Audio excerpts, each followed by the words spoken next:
হঠাৎ করে জামাত এবং এনসিপির মধ্যে একটা দূরত্ব তৈরি হয়েছে। কারণ এনসিপি যারা একদম নেতৃস্থানীয় ক্যারেক্টারে আছেন, লাইক সরকারে থাকলেও উপদেষ্টা মাহফুজ সবার মাস্টারমাইন্ড। দর্শক, ভয়াবহ একটা তথ্য এসেছে। বর্তমান সরকারকে উৎখাতের পরিকল্পনা নাকি হচ্ছে। ত্রয়োদশ জাতীয় সংসদ নির্বাচনের আগেই হটাতে চায় অন্তর্বর্তী সরকারকে। আসামি জানান, বর্তমানে বাংলাদেশের অন্তর্বর্তী সরকার খুব নাজুক অবস্থায় আছে এবং সেনাবাহিনীর সঙ্গে তাদের দূরত্ব তৈরি হয়েছে। তাই বর্তমান সরকারকে পরিবর্তন করে নতুন জাতীয় সরকার বা তত্ত্বাবধায়ক সরকার গঠন।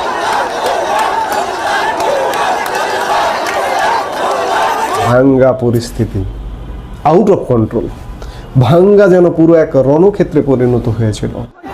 বিক্ষোভে উত্তাল ফরিদপুরের ভাঙার রাজপথ। অবরোধ কর্মসূচি এক পর্যায়ে রূপ নেয় সংঘর্ষে। মুহূর্তে রণক্ষেত্রে পরিণত হয় পুরো এলাকা। অবৈধ সরকার, অবৈধ নির্বাচন কমিশন এবং এই বাচোর বাটপাতদের উচিত জবাব দেবেন যতক্ষণ পর্যন্ত ভাঙ্গার এই দুই ইউনিয়ন আমাদের রক্ত থাকতে যত এই দুই ইউনিয়নকে আবার ফেরত না দেবে। অবৈধ সরকার, অবৈধ নির্বাচন কমিশনের ঢুকে রোড ঘাট, রাস্তাঘাট যে যেখানে আছেন বন্ধ করে দেয়। আজকে ফরিদপুরের ভাঙায় কি হলো?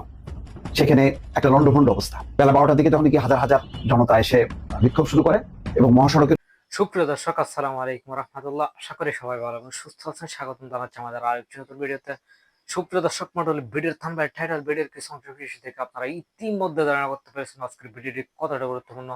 সুপ্রিয় দর্শক মণ্ডলী, বর্তমান রাজনীতি আলোচনার প্রেক্ষাপটে শেখ হাসিনার ফিরে আসাকে নিয়ে যে বর্তমান রাজনীতি অস্থিরতা সৃষ্টি হয়েছে তারই আলোকে আজকের এই ভিডিও। সুপ্রিয় দর্শক, বিশিষ্ট রাজনৈতিক ব্যক্তিত্ব এবং বড় বড় রাজনীতি বিশ্লেষকদের বক্তব্য নিয়ে আজকের এই ভিডিও। সুপ্রিয় দর্শক, এক মুহূর্ত না টানে সম্পূর্ণ ভিডিওটি দেখে আমাদের চ্যানেলটি সাবস্ক্রাইব করে আমাদের সাথেই থাকুন। সুপ্রিয় দর্শক, অবশ্যই সম্পূর্ণ ভিডিওটি দেখার জন্য আপনাকে অনুরোধ জানাচ্ছি। হঠাৎ করে জামাত এবং এনসিপির মধ্যে একটা দূরত্ব তৈরি হয়েছে। কারণ এনসিপির যারা একদম নেতৃস্থানীয় ক্যারেক্টারে আছেন, লাইক সরকারে থাকলেও উপদেষ্টা মাহফুজ সবার মাস্টারমাইন্ড। এর মধ্যে দলটির খুবই শক্ত একজন নেতা হান্নান মাসুদ, সে কিন্তু প্রচন্ড জামাত বিরোধী।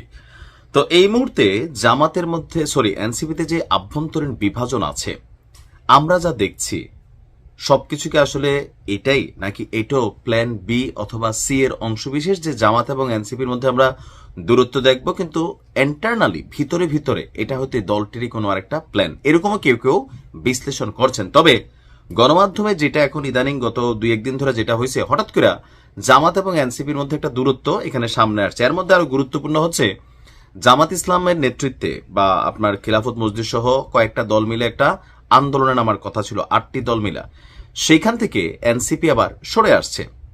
তো হুট করে আসলে কি এনসিপি এবং জামাতের মধ্যে ডাকসুর নির্বাচনকে কেন্দ্র করে কোনো আভ্যন্তরীণ দূরত্ব তৈরি হইল? আমার মনে হয় না, এটা পার্ট অফ পলিটিক্স।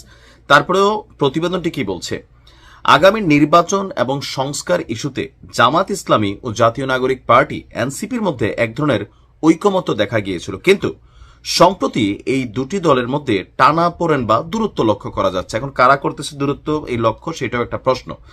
বিশেষ করে জুলাই সনদ বাস্তবায়ন এবং পিআর পদ্ধতিতে সংসদ নির্বাচন সহ বিভিন্ন দাবিতে জামাত, এনসিপি, খেলাফত ইসলাম সহ যে 8টি দলের আন্দোলনের কথা ছিল, ইতিমধ্যে বাকিরা কর্মসূচি ঘোষণা করলেও সেখানে এনসিপি নাই।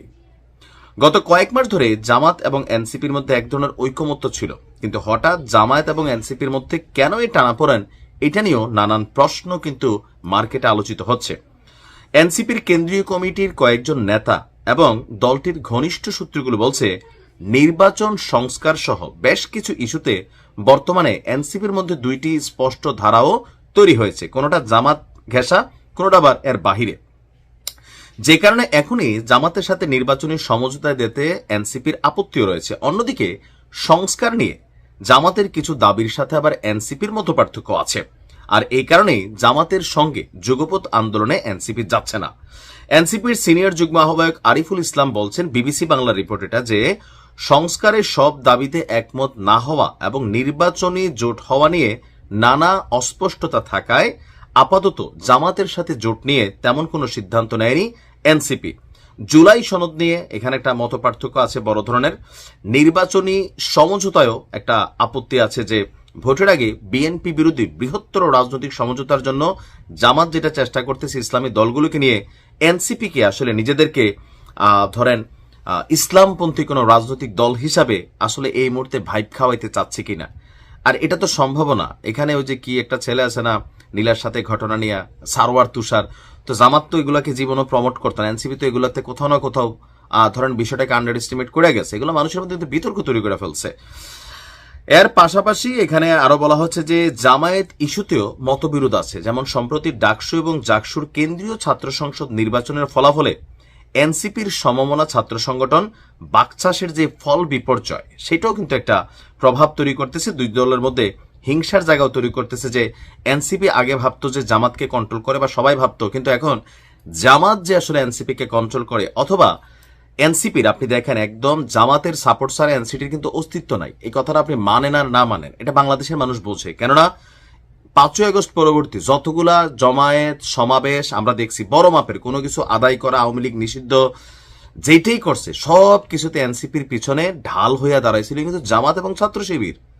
এর বাহিরে এরা যে ম্যানেজমেন্টে প্রোগ্রাম করছে, এই করছে সেই করছে, সেখানে আপনি দেখেন ভাড়াটে লোক কিছু, এগুলো তো গণমাধ্যমে প্রতিবেদন আসছে, তাই না? ওইরকম কিন্তু কোনো কিছু আদায় করতে পারে নাই। যেখানে জামাত সাপোর্ট দিচ্ছে না সেখানে এনসিপি ব্যর্থ হচ্ছে।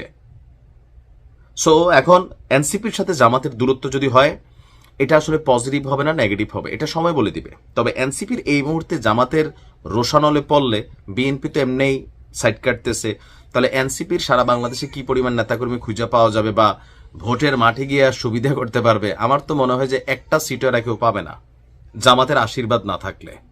জামাতের আশীর্বাদ থাকলে 2-4-10টা পাবে, বাট সামহাও আমার মনে হয় জামাতের যে পলিটিক্স এনসিপিকে হালকা নেওয়ারও সুযোগ নেই, একটা জনমত সমর্থন তাদের এখনো আছে। তো সেই জায়গা থেকে জোট হিসাবে এনসিপি হয়তো দিন শেষে জামাতের সাথে কানেক্ট হবে, নিজেরও 2-4-10টা সিট পাইল, আর জামাতও এনসিপির যে জনপ্রিয়তা অথবা এনসিপির যতটুকু গ্রহণযোগ্যতা আছে বা বিএনপিকে শাসানোর মতন যে ক্ষমতা আছে সেই ক্ষমতাটা কাজে লাগাবে। আর এখনকার যে দূরত্ব it's a part of politics, আমার কাছে এর বাইরে আসলে ত্রয়োদশ জাতীয় সংসদ নির্বাচনের আগেই হটাতে চায় অন্তর্বর্তী সরকারকে। আসামি জানান বর্তমানে বাংলাদেশের অন্তর্বর্তী সরকার খুব নাজুক অবস্থায় আছে এবং সেনাবাহিনীর সঙ্গে তাদের দূরত্ব তৈরি হয়েছে, তাই বর্তমান সরকারকে পরিবর্তন করে নতুন জাতীয় সরকার বা তত্ত্বাবধায়ক সরকার গঠন।